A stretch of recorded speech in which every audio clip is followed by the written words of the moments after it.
My name is Taylor Cost. I've been thinking about it a lot lately because I've had so much time on my hands.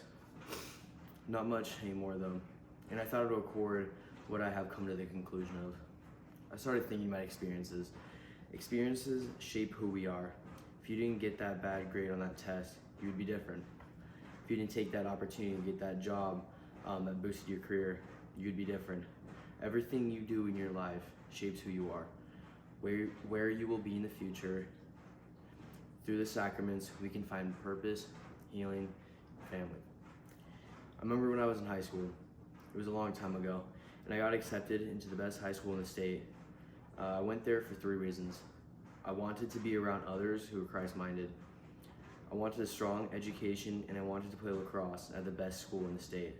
I remember when it hit me that I'm not going to the school where all my friends were going. I was setting myself up for the future. I had to accept that. I got to Brophy and looked around, realizing that the students around me were a little bit different than the kids I used to hang out with. I could sense that most of the student population had more money than the school that I went to or was going to. It felt like I would not find students to fit in with.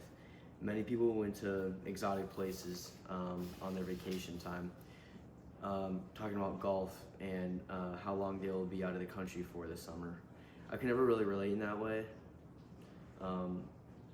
I also felt left out when people were talking about parties and which ones they're going to.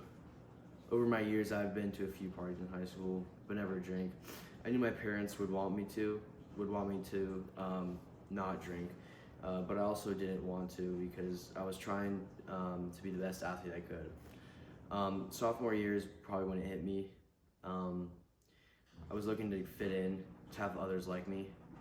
Now listen close. I've been around for a while, long enough to learn something most folks don't learn until it's too late. If you spend your life chasing the approval from others, you will lose yourself piece by piece. You'll bend, you'll shrink, you'll twist your own spirit just to fit into places that were never meant for you. Finding your identity through God and yourself will be far more fulfilling than anything else. I was also thinking about another moment in my life. There was a time when I was in my 20s or 30s where I messed up. I was getting by financially, but I wasn't doing too well. I really had to budget, and I started to see that I was going in the wrong direction. I went to my parents. I needed some money. Honestly, I needed a lot of money. I ended up asking for about $1,000.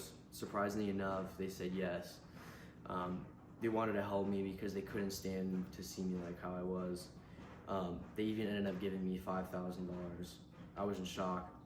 I took the $5,000, and that was the most money I've ever seen in my bank account. Till about 5 years.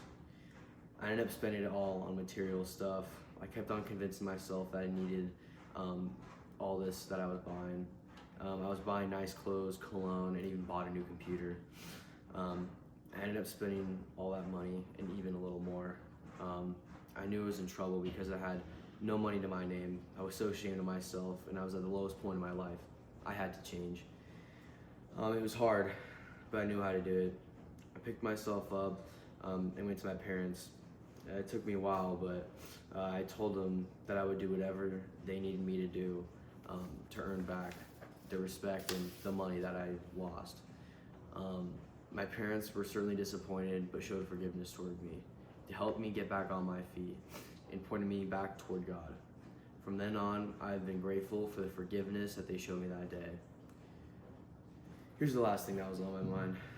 When I started getting out of that slump in my life, I encountered my wife, or should I say soon-to-be wife. She was great, and we both ended up getting married. I like to think that we made each other better, but she would say that she's the only one who made me better. I would never forget when we had our first child. It was our most memorable moment in my life, where I was holding the smallest little thing, and it hit me. I was overcome by feelings of joy and love, a different kind of love, a love that I've never experienced. My mind was all over the place, and even at the time, I was able to be financially free right after. I was so concerned about how I was going to provide and raise money to be the man that I should be as a father, and also to grow I was able to have a family by the grace of God. Having a family was so fulfilling, and still is to this day. And I would say that it is hard to explain what the feeling is like. It's being there for someone because you love them.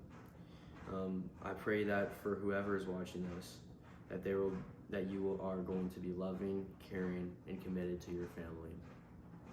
Thank you, and have a great day.